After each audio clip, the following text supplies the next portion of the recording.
सभी जानते हैं कि हमारी 71% जमीन पर समुद्र का पानी है। समुद्र पृथ्वी का एक बहुत ही महत्वपूर्ण हिस्सा है। लेकिन क्या आप जानते हैं कि समुद्र के नीचे क्या है? तो चलिए इस वीडियो को माध्यम से जानने की कोशिश करेंगे।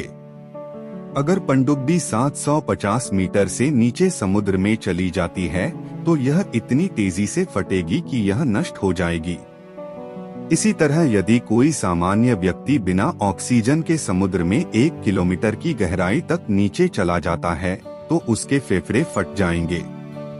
महासागर का अब तक का सबसे प्रसिद्ध स्थान चैलेंजर डीप है, जो अभी भी 11,000 मीटर की गहराई पर है, जहां 8 लोग जा चुके हैं और जीवित वापस आ गए हैं।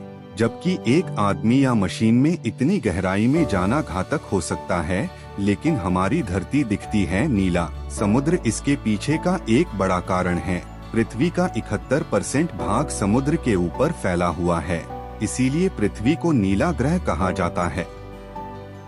यह सर्वविदित है कि समुद्र के नीचे जानवरों की कई प्रजातियां पाई जाती हैं। अभी तक मनुष्य समुद्र के लगभग 5% हिस्से की ही खोज कर पाया है। बाकी 67% में क्या है कोई नहीं जानता। लेकिन वैज्ञानिक अलग अलग समय पर समुद्र के नीचे ऐसा क्या खोजते रहते हैं, जिसके तहत इंसान समुद्र की एक निश्चित गहराई तक पहुंचने में सफल रहे हैं। प्रशांत महासागर के मारियाना ट्रेंच में स्थित चैलेंजर डीप को पृथ्वी की सबसे गहरी जगह के रूप में जाना जाता है।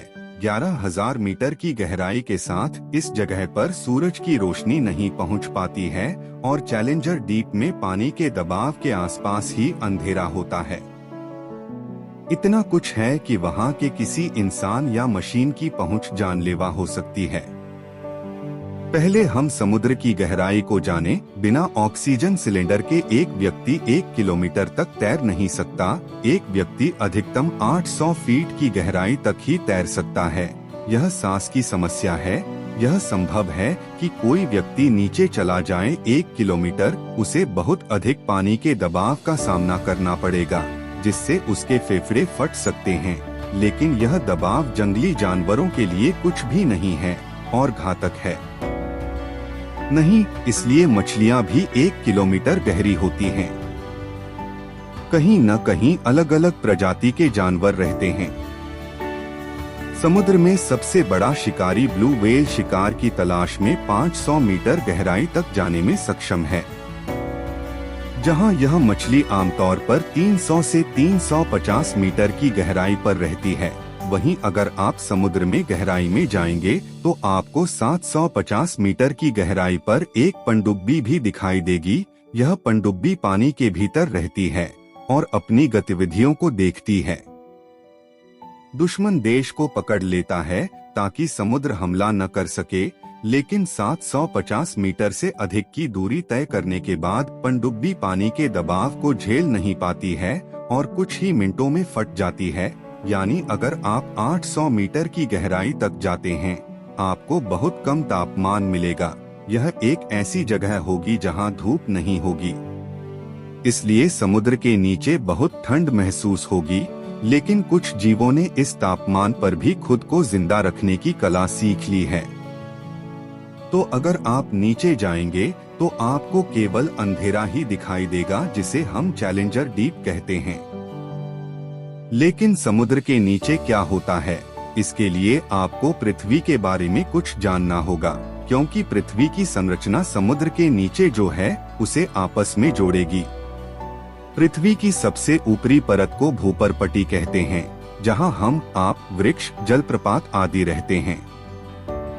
तेल या प्राकृतिक संसाधनों को निकाला जा सकता है।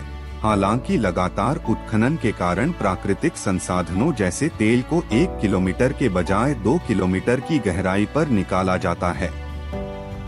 इसमें वर्षों लग जाते हैं और अंततः अपशिष्ट तेल बदल जाता है। लेकिन इसका मतलब यह नहीं है कि समुद्र के नीचे तेल है, क्योंकि अपघटन प्रक्रिया वर्षों तक चलती है।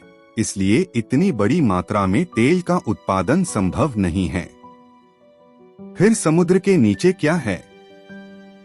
दरअसल समुद्र के नीचे पानी है, लेकिन यह पानी समुद्र से नहीं आता है। पृथ्वी की संरचना और यहाँ जीवन की शुरुआत से पहले वातावरण बनाया गया था और मौसमी चक्र शुरू हुआ था, जिसके फलस्वरूप कई वर्षों तक वर्षा होती रही।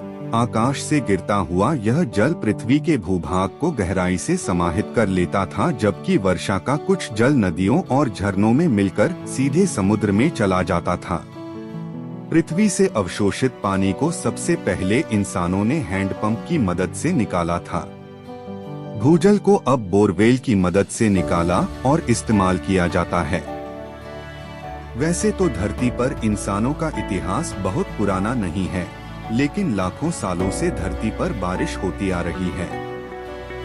ऐसे में सवाल यह उठा कि इतने सालों से जो पानी बरस रहा था, उसे असल में समुद्र तल कहा जाता था। यह पानी इतने सालों से समुद्र के नीचे है और फैल गया है। कई वर्षों तक चलने वाले जल चक्र के कारण यह पानी इन दो परतों के बीच, क्रस्ट के नीचे और मेंटल के ऊपरी हिस्से में, हमारे महासागरों में जमा हो गया है। वहाँ भी है, इसलिए यह कहा जा सकता है कि समुद्र के नीचे और कुछ नहीं है। वहाँ पानी है जो बरसों पहले बारिश के माध्यम से पृथ्वी पर आया था। वीडियो पूरा देखने के लिए धन्यवाद दोस्तों। यह वीडियो अच्छा लगा तो ज्यादा से ज्यादा शेयर करें और सब्सक्राइब करें ताकि किसी प्रकार के वीडियो आपके मोबाइल में सबसे पहले पहुँचे। धन्यवाद दोस्तों।